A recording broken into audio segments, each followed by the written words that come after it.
அனைவருக்கும் வணக்கம். குறிஞ்சி பூ பற்றிய சில தகவலை தெரிந்து கொள்ளலாம். குறிஞ்சி பூ 12 ஆண்டுகளுக்கு ஒரு முறை பூக்கக்கூடியது.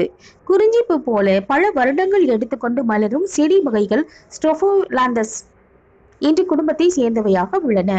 அவை ஒரு குறிப்பிட்ட காலம் வரை வளர்ந்து கடைசி காலத்தில் பூத்து காய்த்து விதைகளை மண்ணில் உதிர்த்து மடிந்து விடுகின்றன. அந்த வகையில் ஒரு குறிஞ்சி செடியின் ஆயுள் 12 வருடம். எனவேதான் 12 ஆண்டுகளுக்கு ஒரு முறை பூக்கின்றது.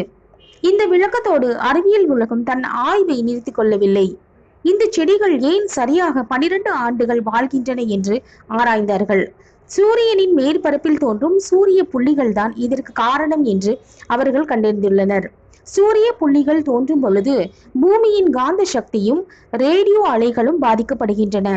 பூமியின் காந்த சக்தி குறையும் பொழுது கார்பன் 14 என்ற ரசாயனத்தின் அளவு குறைகின்றது. இந்த சமயத்தில் தான் பூக்காத செடிகள் பூக்கின்றன அல்லது வேறு ஏதேனும் பாதிப்புக்கு இலக்காகின்றன என்று அவர்கள்